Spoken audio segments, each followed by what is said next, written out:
it's Cack. And tonight, we're going to be reading from Chapter 3. A Forbidden Fruit by Hermione. Let's get right into the video. Chapter 3. Potions Masters. Wow. Where did masters come from? Partners. Potions. Partners. Oh, man. It's been a minute since I recorded, huh? Let's go.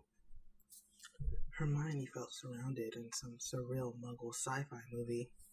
The entire Gryffindor house was crammed in the hospital wing, and they looked utterly alienistic without any hair. The whole Gryffindor house either decided to remove their hair, eyebrows included, or the Slytherins found a hex that removed Crescent's hair. It didn't seem like any charms were working since a hysterical lavender brown was currently wrapped in a lilac and orange sari as she clutched her long dirty blonde ringlets in her hair and muttered every hair charm she knew. Parvati Patil was passing out more of her beautiful colored saris to the sniffling girls around her. Ironically, Hermione felt wholly exposed as she walked through the bald head towards the center, with her heavy hair piled high. She knew instantly that the Slytherins only left her out of the prank because they deemed her difficult hair a curse itself. Why did she get a free pass? Granger's a poster child Gryffindor. Lavender gasped as tears streamed down her plump face. She was currently in the process of making a wig from her hair. Hermione looked towards a frantic Madame Pomfrey and Professor Slughorn presently making a hair growing potion at rapid speed before sighing and heading towards her old roommates. It was impossible to find the boys in this mess. Maybe because she doesn't sleep in the Gryffindor common rooms anymore, you get? Muttered a familiar voice. Ginny Weasley is only recognizable due to her bright green eyes and light ginger freckles speckled, wow, on her nose and cheeks. She was adorned in a bright scarlet sari that made her eyes twinkle. Patil pushes Ginny out of the chair before grabbing a wailing first year. I would say more because head boy Riddle fancies her, teases Patil, before focusing on the task at hand. Hermione ignores the chide comment before hugging Ginny.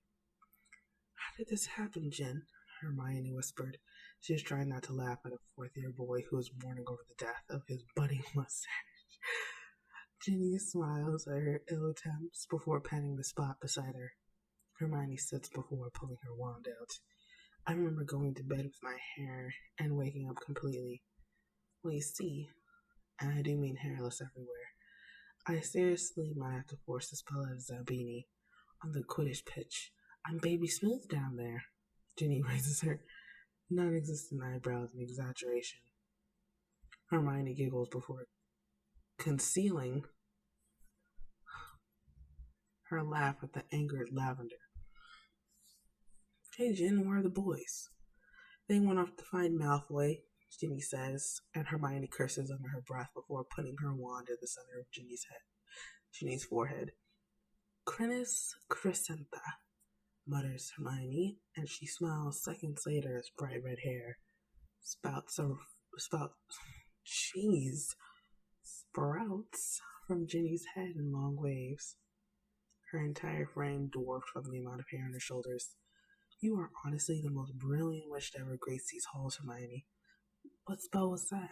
Muffles Ginny before attempting to wrangle her waist-length hair out of her view. Hermione begins teaching a frantic Brown and Patil the spell. I remembered it from reading Harry's grandfather's hair potions journal. Can you do me a favor and show Madame Pomfrey? Ginny shakes her massive head, and Hermione dashes off to find her two best friends. She dives behind the nearest alcove before pulling out the Marauder's map. I swallow. What the frick is wrong with my reading skills? Jeez. I solemnly swear that I'm up to no good, she mutters softly before scanning the school for her brash friends. Mischief managed, she says, heading towards Greenhouse 7. Hermione could feel a stitch in her side as she reached the greenhouse. Thankfully, the majority of the dangerous plants were rendered under stasis to prevent accidental deaths. Hermione pushes the foggy glass doors open to see a bald Harry and Dean holding back an enraged Ron. Neville was mainly trying to make sure none of the sentient plants were harmed during the squabble. Draco Malfoy was looking unusually pale as we chuckled at the angered and weird-looking head of Ronald Weasley. A bald Ronald Weasley. I can't see it. Side note, Hermione Granger always thought Ron's ears were cute. They matched his bright character and brighter hair. However, without hair, Ronald looked like a human house elf. She didn't need to guess what Malfoy taunted Ron about before her entrance. At further observation, it seemed that the Gryffindors followed Draco, Zabini, Crabbe, Goyle, and Knott to their weekly smoke session in the greenhouse. A somber Zabini is the first to notice Hermione. He takes in her bristled appearance before subtly nudging a chuckling Malfoy. Malfoy pales more before pulling out his rolled joint of dragon weed and bowing satirically towards the head girl and her crackling curls. Harry turns around at Malfoy's sudden change of demeanor and smiles sheepishly at Hermione. Hey Hermione, sorry to make our head girl look bad, but these gits have been asking for it. Harry sighs before smiling at Hermione's concealed smile. She silently performs Harry's grandfather's charm verbally as their classmates watch each Gryffindor grow a head full of hair, facial hair, and all. Hermione eventually ushered out the Gryffindor males to go shave. It took many threats to ban Ronald from the Quidditch pitch before he calmed down enough to leave and hopefully shave the ill attempts of his beard. Hermione sighs before turning around and swishing her wand with a snarl. The dragonweed roll joint between Cole's lips vanishes in a puff of smelly green smoke. Jeez, Granger, it's a bloody weekend. Work and no play makes study a dull boy. Draco smiles suggestively before coughing a puff of greenish smoke. The Slytherin men laugh under the obscurity of the drug.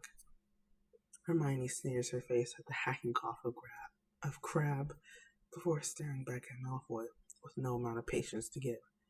Oh, Riddle is demanding you to call him Daddy now. I presume my lord would be enough. 20 points from Slytherin for smoking, being a complete prick, and 8 months and away. Get you chose and get on with useless pranks. Hermione spews, and Draco rolls his eyes before opening the foggy glass door for the head girl and following her out into the frigid fall air. You're seriously no fun, Granger. I had to listen up. I thought you said that hex would nullify all hair-growing charms, Zabini. Malfoy says to Zabini. I said it would work on any known hair follicle-inducing spells. It appears our head girl knew an unpublished spell. Zabini stares sideways at Hermione before excusing himself to the library to sulk. I thought your lord would be hairless for at least a few days. Way to ruin everything. Even when you're sped, you still find a way to be a sort. Honestly, Granger, let your hair loose. I bet you're kind of fun, aren't you? What do you mean, spared? She asked with questioning eyes.